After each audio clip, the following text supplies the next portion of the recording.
Hello and welcome to the Quibber channel. I'm Jason, your host, and we're doing a long form review and my thoughts of the Quingo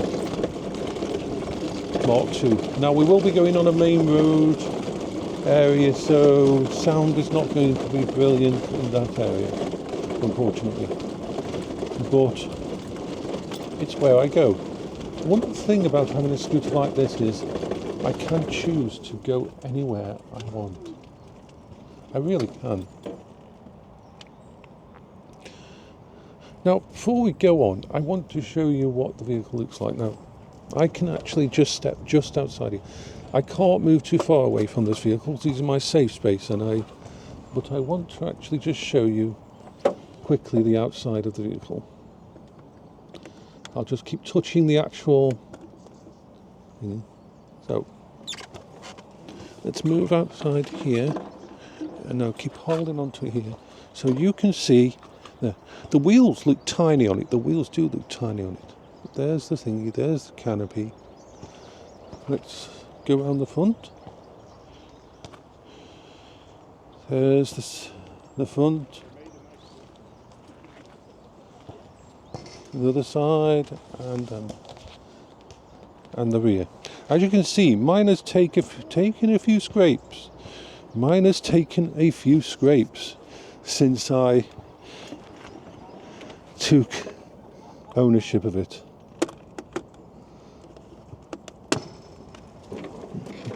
I am going to put my seatbelt on.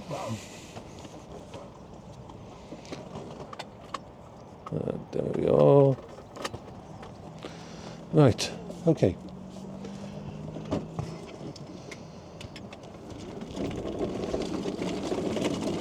Normal, miserable day. Do you know what I wish? I wish that the scooter had a proper little cup holder on the side of the main steering unit. A cup holder for my flask. That's something that the Mk2 has. Before we take off, actually, I'm going to talk about all the small and big flaws in it. The Quingo isn't perfect. It's the best out there, but it isn't perfect. The first flaw, like I've just said, I wish it had foldable side. On the side of the main steering area, I wish it had a foldable. I'll just take this off again. On the side of here, I wish it had a place to put my drink bottle, so it didn't just sit on here like that. That's a small thing, very small thing.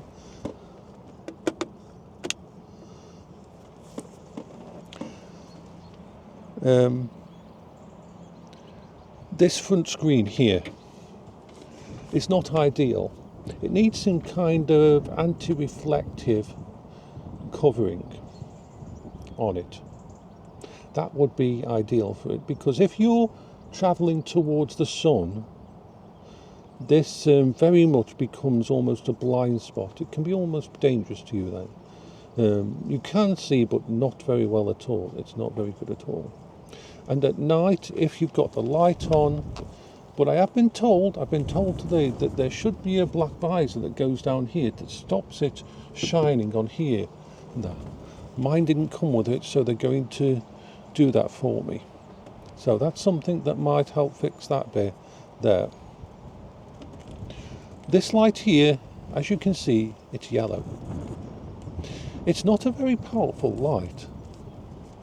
The Mk2 has a much more powerful main light, and the running lights on this unit are wonderful white LED, brilliant lights.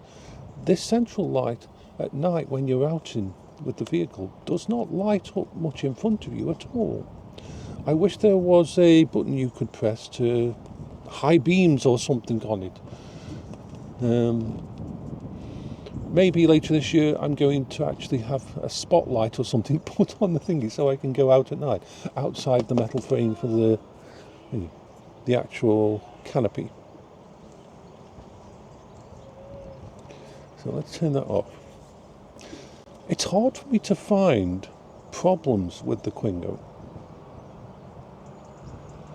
It really is. The main design problems I see with it are a few little bits and pieces, like nowhere to put my drink holder, and the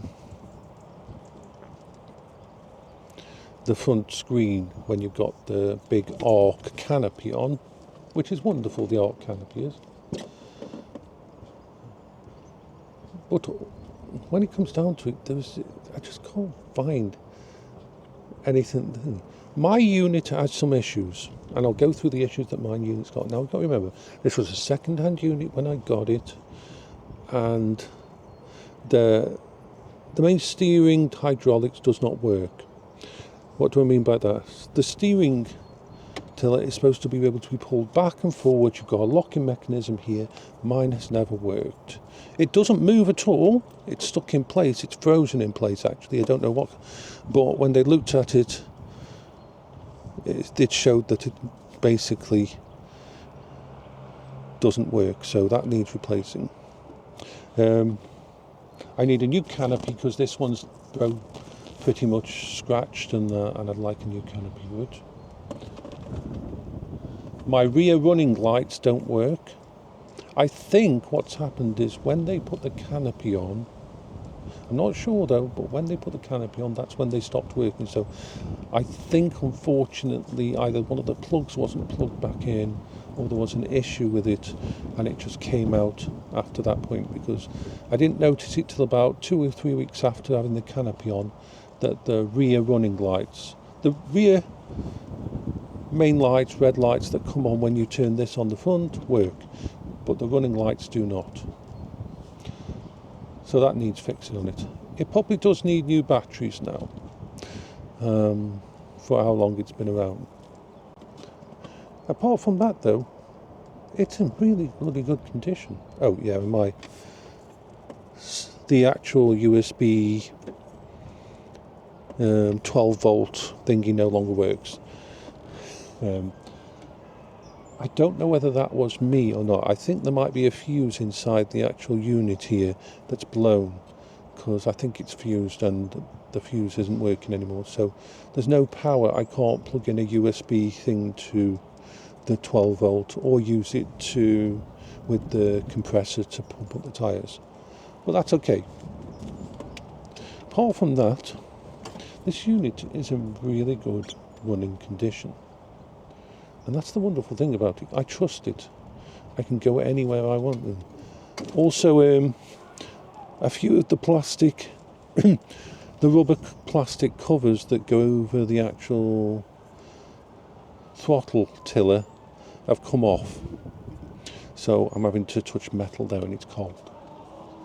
Apart from that, I have the rear-facing camera, which is awesome. In fact, I'll show you that.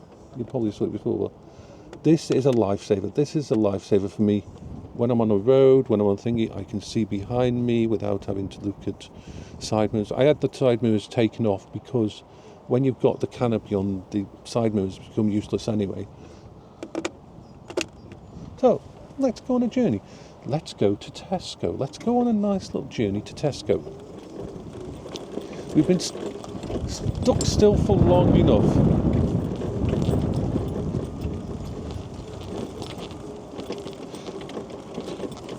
There is one other little thing, and remember, I'm nitpicking here. I'm really nitpicking to find things that are wrong.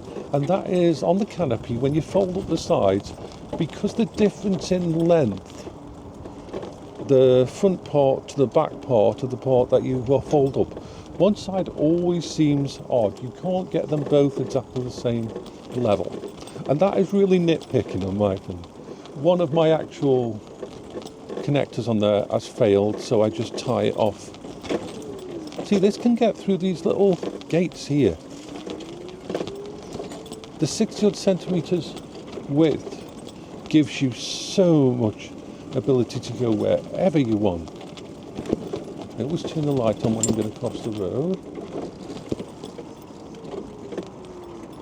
Make sure there's no cars coming.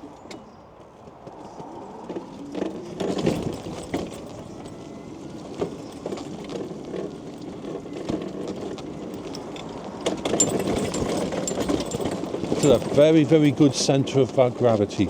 I've never had this unit ever feel like it's going to tip in any way situation.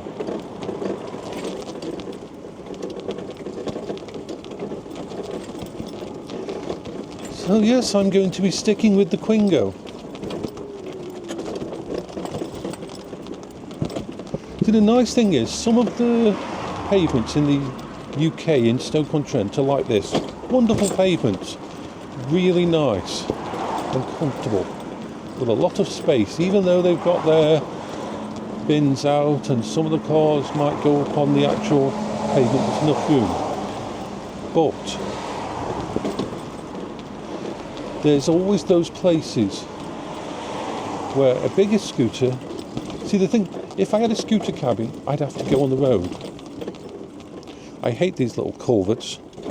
They're like the worst. I wish they had all the better ones there instead. That's one thing, another thing I'm going to have to fix. My walking stick, the connectors from my walking stick don't really hold very well.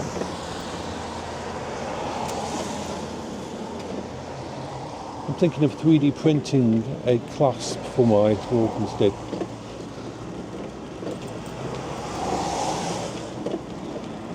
But I've researched nearly every mobility scooter in the UK.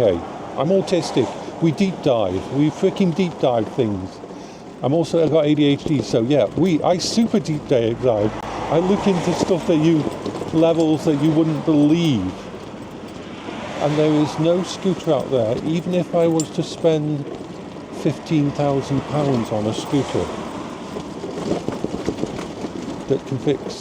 that can do enough good, enough better than the Quingo for me to change. And last night's journey out sealed it for me.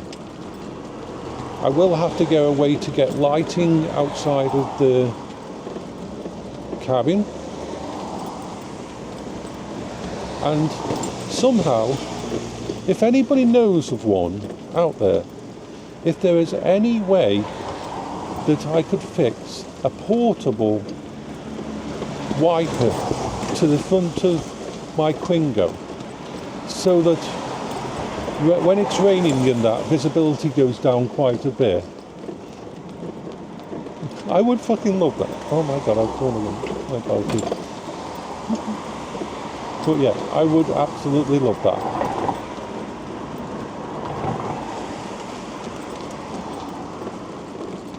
But the thing is,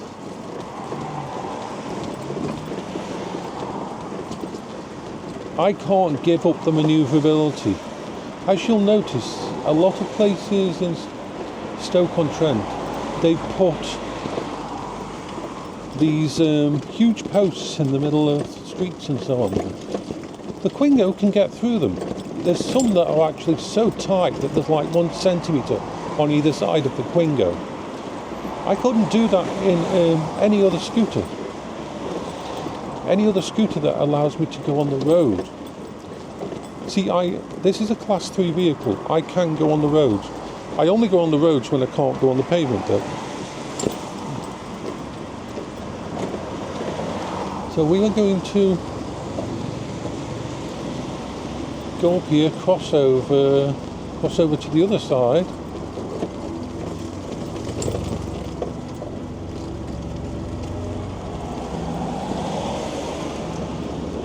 And see where we go from here.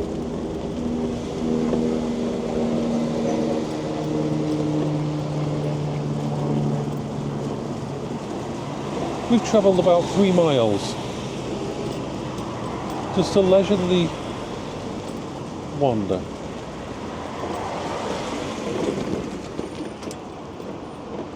Oh. I also, as I'm doing this, it's giving me time to actually come up with the changes. Like, I wish that the side panels on the canopy had little Velcro holes little bits of plastic that were covered with Velcro, so that you could put your hand through to get to crossing signals without. If it's raining and I've got this all closed up, then for me to press one of the buttons and to cross at crossings, I have to unzip it. I wish there was, like on some of the actual scooters I've seen that have a canopy, they actually have like a little Velcro piece that you can have, so you can actually just unclip the Velcro slot and a little window within a window, so you can put your hand through to press the buttons. I would love that.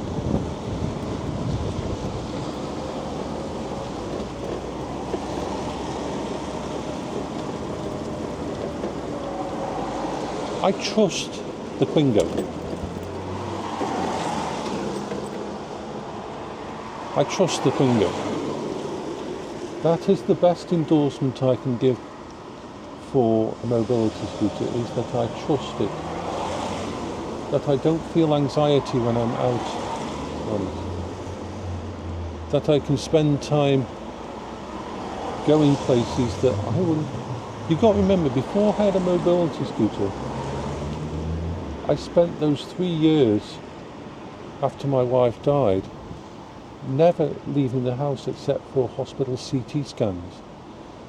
And it took me a day and a half to 3 days of preparation to leave the house, and a day and a half to recover from it to 3 days.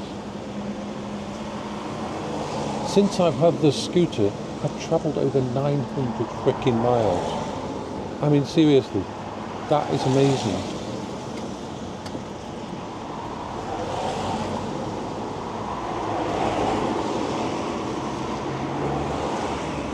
The Quingo is an expensive model, but you get what you pay for. It's not the most expensive model.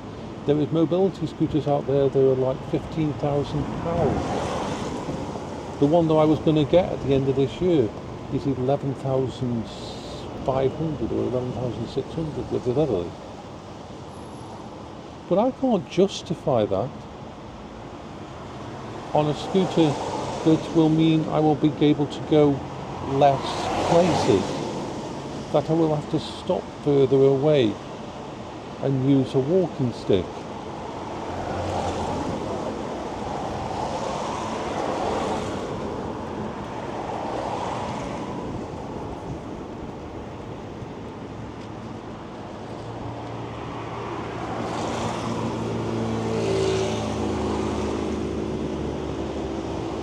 So yeah, it looks like I'll be sticking to the Quingo, and either I'll get it repaired or I will buy a new one and go from there and have all the bits and pieces put on that.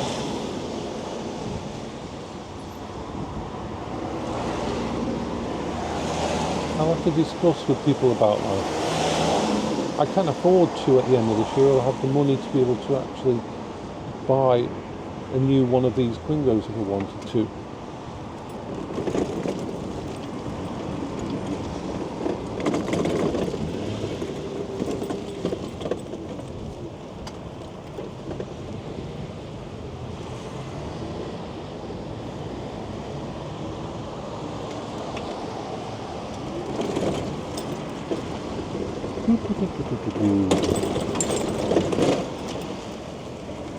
I've been out on this scooter in the rain, in the snow.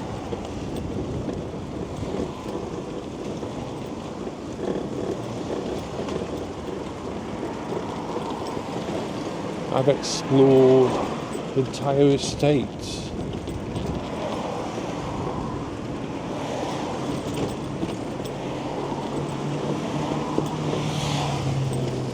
No, I'm going to stop this and start another vlog, because this one's, we're coming up to 19 minutes again, so bye bye for now.